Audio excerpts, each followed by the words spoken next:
You've heard it before, your first YouTube videos will be terrible, so just start posting. But that's not how engineers build anything. We don't guess, we design on purpose. In this video, I'll show you how to approach your first YouTube videos like an engineer with systems, standards, and purpose, so you don't waste your time starting sloppy. And if you stick around until the end, I'll share these 3 things that I think you must do before you start. So I want to share a little bit of my backstory. I've spent most of my life so far rooted in engineering and systems thinking. I've worked as a quality engineer, quality manager, plant manager in the food, chemical, aerospace, and automation industries. So I've spent the bulk of my time working on processes, making them efficient, scalable, and reliable. And so I'm an industrial engineer by trade, and I've always been drawn to how things work. I enjoy working with mechanical, electrical, computerized, and automation and operational systems. And today I run 3 businesses.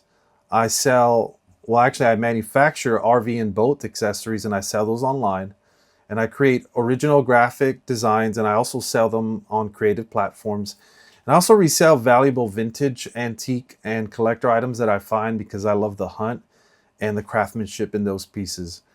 Lately, I've turned my energy to teaching, especially around YouTube and entrepreneurship, because I realize the same principles that I use to run factories and build products can help creators build something meaningful too. This video is part of that mission to show you how to start with intention, not guesswork. So let's get started. So every creator I admired had the same warning. Your first videos will be bad. It's meant to take the pressure off. But the more I thought about it, the more it felt off. Why default to failure as the baseline? Why not design for something better right from the start? Sure, lowering the bar helps you take the first step. It makes starting feel less overwhelming. But if we're not careful, that comfort becomes a ceiling. Maybe that advice sounds helpful, but often it hands us a way out. An easy excuse to aim low when what we really need is a reason to aim higher. And if you're watching this because you actually care about starting off strong, then it's actually worth looking at it a different way.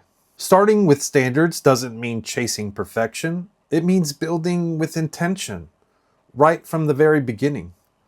As an engineer, I see low standards as waste, not just messiness, actual lost potential. You don't need to be an engineer to think this way, but if you borrow the mindset, it changes how you begin. Think like a factory floor. There aren't any wasted steps, no guesswork. Every action is tied to purpose. In content creation, if a scene doesn't teach, connect, or move, it's gone. Because value isn't defined by effort, it's defined by what actually helps the viewer. That's voice of the customer in action. It's the discipline of defining what your future audience will value by researching pain points, trends, and behavior so you can design content that meets demand before it even arrives. And here's what matters most. What you normalize becomes habit. Cut corners now and you'll cut corners later. So this first video, it's not a throwaway. It's your calibration point. Design it like it matters because it does.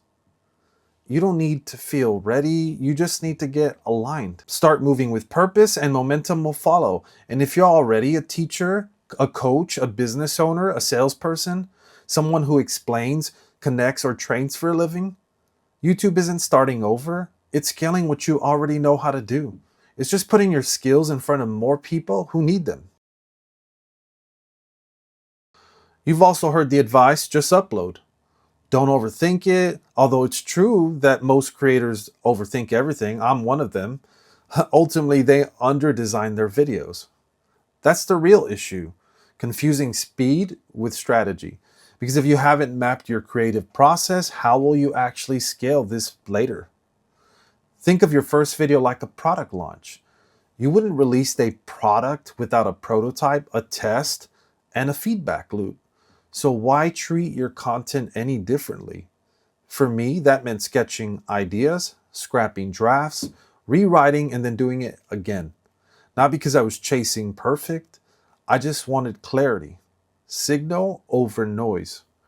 Because if someone's giving you 5 minutes of their time, you owe them 5 minutes of value. And effort doesn't equal value, clarity does. So I mapped everything. The intro, the pacing, the transitions, every piece had to earn its place. So lean thinking says if it doesn't add value, it's waste. In the service and manufacturing industries, the customer will only pay for value. And if the value isn't there, then there will be no buying. And in this case, there will be no one willing to watch and listen. I didn't have everything figured out. I still don't. But I did have a standard when I started, because if that process breaks under pressure early on, it has no business being scaled. And if I wouldn't stand behind this video, why should I expect anyone else to?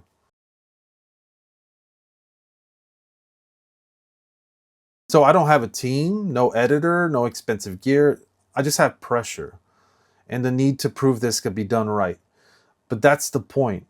You don't need perfect conditions to act with discipline. You can do that now. Whether you're just starting out or already creating content, the same principle applies. You have inputs that go into a process. When that process gets carried out, it creates an output. In this case, it's a video. And then you get feedback after you post it. The goal is to get the feedback that you get and redo your inputs to get a better output later. If you don't do this iterative cycle, it's not going to work. So, and the system will only work if every step is intentional. So I reverse engineered creators I respected. Not to copy their style, of course, but to understand their structure. What decisions led to consistency? What actions could I actually repeat? I built checklists, camera angles, pacing, sound, tone, lighting. These were all part of it. And then I refined them through trial. I re-recorded, reframed, and retuned until the distractions were gone and the process ran clean. One key rule: don't automate chaos. If the process is broken, scaling it just spreads the problem. Stability first, then you scale. If you want to earn trust with your content, I think you need to treat it like a product. Test it under pressure. One-offs don't build systems. Repeatability is the real win here. Every second in the video has to matter, because the habits you set on day one, they become default and they're hard to break later. This isn't about chasing perfection. Once again, it's about enforcing a process that holds under pressure. Because if you build it right the first time, it'll work again. So here's the part no one really prepares you for. It's not the editing or the lighting that breaks you, it's the doubt. You hit record and suddenly your voice feels off, your face feels awkward, and the thought might creep in, maybe I'm not built for this. But that fear, it's not a flaw, it's feedback. Just like any system issue, it needs to be understood, not ignored. Most people fold right there. They post something half finished just to check the box, then give up when it doesn't perform. But if you actually care, you show up with purpose, even when it's uncomfortable. I treated that fear like a failure mode. Ran an internal audit. Where's the friction? What's stalling me out? Where's the energy drop? The clarity slip? Instead of asking, why do I hate how I sound? I asked, what system isn't working here? I turned shame into diagnostics, debugged what wasn't clear, and rebuilt the workflow around it. So resistance isn't a red light, it's a signal. If you read it right, it shows you where to grow. Because real confidence doesn't come from feeling ready, it comes from knowing your system is sound. So if you're stuck in that moment, don't pull back, document only the critical, refine, and adjust. That's how you push through the wall. So by the end of this video, I realized this wasn't just about uploading. It was a full cycle test of mindset, execution, and follow through. And you can treat your first video the same way, not as a throwaway, but as a prototype of who you're becoming. Think about it. Surgeons weren't born knowing how to operate.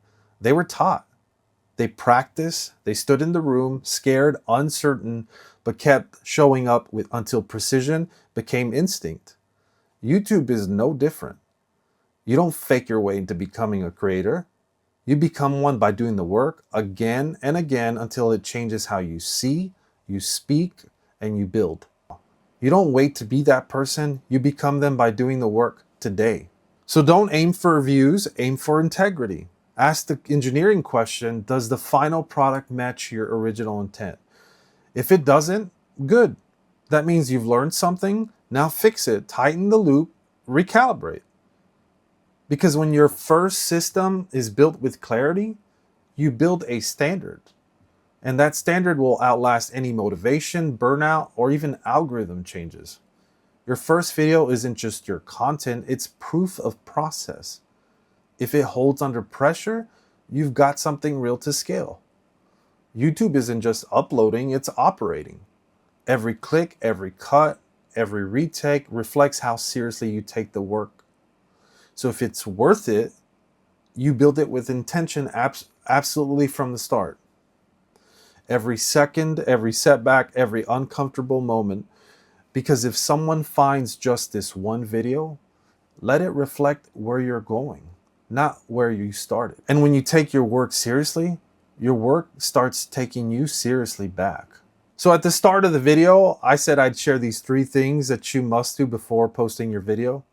And here they are. Film yourself talking for 10 minutes a day. No script, no edits, just you.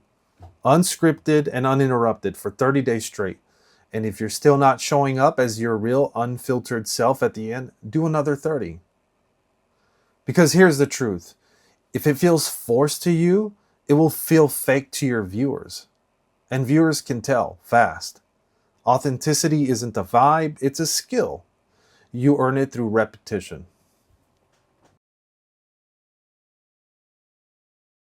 Second, define your audience with surgical clarity. Not a niche, not a loose category, a person. Know what they want. Know what's in their way. Because until you know exactly who you're speaking to, you're just broadcasting noise and hoping someone listens. But when you do know, every line, every frame, every decision hits like it was made just for them. Third, become a storyteller on purpose. Learn how to command attention, build tension, introduce conflict, and then deliver resolution. This isn't just content. This is how stories are built, not winged. And without it, your message falls flat, no matter how good you are on camera or your edits are. So I save these until the end for a reason. Because if someone wasn't willing to stick around for them, they probably aren't ready to apply them. But if you're still here, that means you care. So here's a challenge. Don't just watch this video, make a commitment. If you're serious about this, if you actually want to build with intention, instead of just uploading to check a box, then do these 3 things. No shortcuts, no guessing, build it like it matters because it does. If you want to take this further and actually start building momentum with your content, I created something to help you to get started right away. It's a free hook training worksheet built to add real value at the very beginning of your journey. Inside, you'll find real examples, proven templates, and single prompts that walk you through how to craft your own hook. Step by step, no fluff, no guesswork, just a clear structure to help you start strong. You can download it for free using the link in the description below.